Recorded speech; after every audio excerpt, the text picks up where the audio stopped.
The Damon Bruce Show continues live from downtown San Francisco on KNBR and streaming live at knbr.com.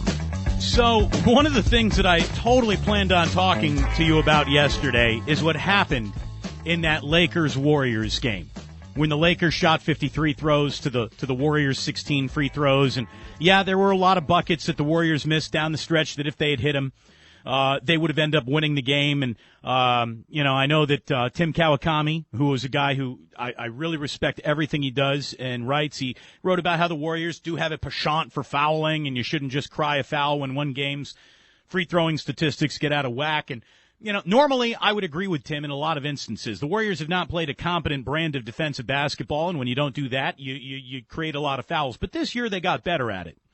And in that particular game, there was just a clear agenda being driven by that officiating crew to keep the Lakers as in striking distance as possible, because we all see that their playoff chances were right on that 8th seed.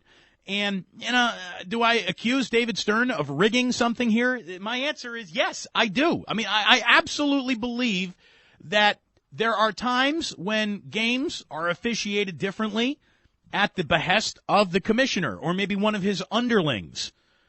That was out of, it went way beyond the pale of normalcy. And there have been very good YouTube clips made of how that game was officiated, some phantom calls. David Lee was called for an over-the-back on Dwight Howard when I think David Lee was on the bench. Okay, maybe not that dramatic, but he was closer to the bench than he was Dwight Howard. Sorry, sip of coffee. It's awful. God, our coffee sucks.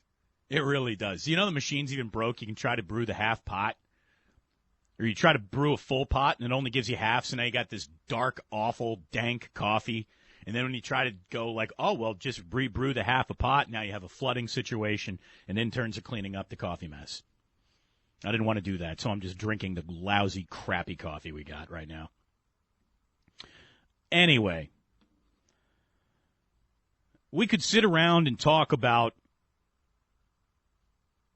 how that game looked like it was cooked a little.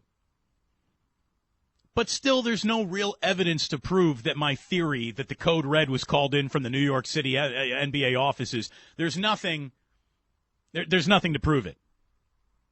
Unless we can check the officials' cell phone records, see if David Stern called.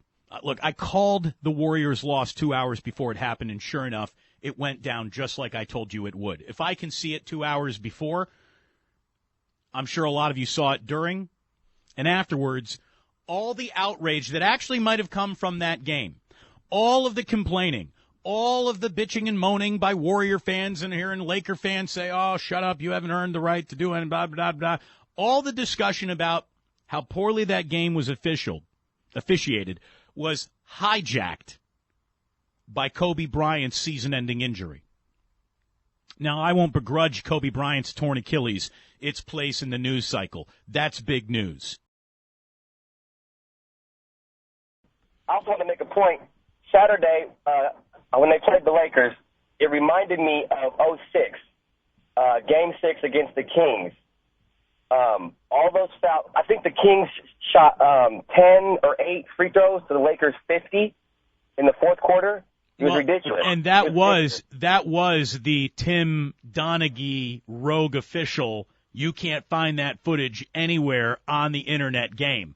That was that game. So we all know that the fix was in. We had one of the officials in that game say he was rigging it. And it looked like it, and if it looks like a duck, walks like a duck, talks like a duck, it's probably a duck. Looking at that footage from that game, it was sketchy. Phantom calls all over the court. All over. Kobe Bryant damn near broke Bibby's nose in that game. Knocked him to the ground, bloodied his nose, and there was nothing called. No. Well, it's not Kobe getting calls or not getting calls that bugs me. It's when Ron Artest is going over the back on guys and there's no call there. Or when David Lee is literally, 2-3 feet away from Pau Gasol and gets called for over the back on Pau Gasol. Please, how's David Lee going to get over Pau Gasol's back? Guy's 7'3". So it was sketchy, man. It really was, Jay. Thank you for the call. Kings fans still got to be chapped about that one. Let me tell you, how about this? Can I tell you something? This is honest to God's truth. No one probably has brought this up. Thank God I'm here today. I might be forgetting vivid details of last night, but thank God I'm here today.